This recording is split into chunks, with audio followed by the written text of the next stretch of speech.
எல்லாருக்கும் வணக்கம். எல்லோரும் எப்படி இருக்கீங்க? இன்றைக்கி வந்துட்டு டே 13 இன் சென்னை. இன்றைக்கி வந்து கீரை கொண்டு ரொம்ப நாளுக்கு அப்புறம். ஸோ வந்து அதை வாங்கி இன்றைக்கி கீரை கடையல் பண்ணியிருந்தோம். சிறுகீரை கடையிறது. அது கூட வந்து கேரட்டு பீன்ஸும் போட்டு பொரியல் பண்ணியிருந்தோம். சாப்பிட்டு முடித்தோடனே வந்து பாப்பா பீச் போகணுன்னு கேட்டுகிட்டே இருந்தான்னு சொல்லிவிட்டு நாங்கள் பீச்சுக்கு தான் கிளம்பியிருந்தோம். நான், அம்மா, ரிஞ்சு, பாப்பா, கனிஷ் எல்லோரும் சேர்ந்து கிளம்பியிருந்தோம். இது வந்து திருவான்மையூர் பீச்சு.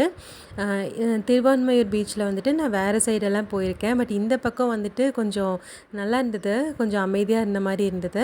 அதே மாதிரி இந்த கடற்கரையில் வந்து ஷெல்ஸே இல்லைங்க. இல்லைனா எப்போவுமே ஷெல்ஸ் நிறைய கிடக்கும். இதில் பார்த்திங்கன்னா வெறும் மணல் மட்டும்தான் தெரியுது இல்லையா, ஒரு ஷெல்ஸ் கூட இல்லை. மணலும் பார்த்திங்கன்னா ரொம்ப சாஃப்டாக புதன்னு உள்ளுக்குள்ளே போகிற மாதிரி இருந்துச்சு. நல்லா இருந்துச்சு. எப்போவாது அலையடிக்கும் போது மட்டும்தான் ஒரு சில சிப்பிங்க வந்துட்டு தண்ணியிலேருந்து வந்துச்சு. மற்றபடி ரொம்ப வெறும் மணல் மட்டும்தாங்க இருந்துச்சு. ஸோ அதில் போய் நல்லா ஜாலியாக என்ஜாய் பண்ணி விளையாண்டான் கனிஷு. நானும் ரெஞ்சும் வந்து கொஞ்சமாக தான் வந்து நனைஞ்சிருந்தோம், ஃபுல்லாலாம் நனையல. இந்த மாதிரி மத்தியான டைம் போனால் தான் சென்னையில் வந்துட்டு கூட்டமே இருக்காது. நல்லா நிம்மதியாக வந்து எங்கேயுமே போயிட்டு வர முடியும். ஸோ அந்த மாதிரி நாங்கள் வந்து போயிட்டு வெயில் அவ்வளோக்கா தெரியல. ஏன்னா பீச் பக்கத்தில் இருக்கனால வெயில் அவ்வளோவா தெரியல. பாப்பா பார்த்திங்கன்னா பீச் போகணுன்னு சொல்லிகிட்டே இருந்தா. பட் தண்ணியில் கால் வைக்கவே மாட்டேன்ட்டா. அதனால் அம்மாவும் பாப்பாவும் வந்து உட்காந்து எங்களை வேடிக்கை பார்த்துட்டு இருந்தாங்க. நாங்கள் ஜாலியாக வந்து விளாண்டிட்டு இருந்தோம்.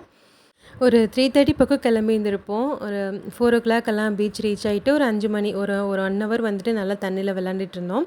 அதுக்கப்புறம் வந்து ஏதாவது சாப்பிட்லான்னு சொல்லி ஃபுட் ஸ்ட்ரீட்டுக்கு போயிருந்தோம். அங்கே பக்கத்துலேயே வந்து நிறைய ஸ்நாக்ஸ் எல்லாம் வச்சுருப்பாங்க இல்லையா, அந்த ஃபுட் ஸ்ட்ரீட் போயிருந்தோம்.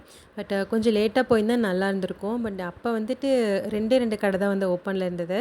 அதில் ஒன்று வந்து இந்த ஃப்ரெஞ்ச் ஃப்ரைஸ் எல்லாம் இருக்கிற கடை. அதில் வந்து 2 பிளேட் ஃப்ரெஞ்ச் ஃப்ரைஸ் வாங்கிட்டு ஒரு பிளேட் வந்து மோமோஸ் வாங்கியிருந்தோம். தனிஷ்க்கும் பாப்பாவுக்கும் வந்துட்டு ஃபஸ்ட்டு ரோஸ் மில்க் வாங்கி கொடுத்துட்டோம். அதுக்கப்புறம் நாங்கள் இதெல்லாம் சாப்பிட்டுட்டு நாங்களும் வந்து சோடா வாங்கி குடித்தோம். எனக்கு பிடிச்ச sweet and salt lemon soda வந்து வாங்கியிருந்தேன். இதெல்லாம் சாப்பிட்டுட்டு ஜாலியாக வந்து வீட்டுக்கு கிளம்பணும். பட் போகும்போது வந்து பார்த்திங்கன்னா செம்ம க்ரௌடு. ஒரு 1.5 ஹவர்ஸ் ஆயிடுச்சு வீட்டுக்கு போய் சேர்கிறதுக்கு. இருந்தாலும் அந்த டே வந்து ரொம்ப நல்லா இருந்துச்சு. புது எக்ஸ்பீரியன்ஸாக இருந்தது. ஸோ அந்த வீடியோ பிடிச்சிருந்தா லைக் பண்ணி, ஷேர் பண்ணி, சப்ஸ்கிரைப் பண்ணுங்கள். பாய்.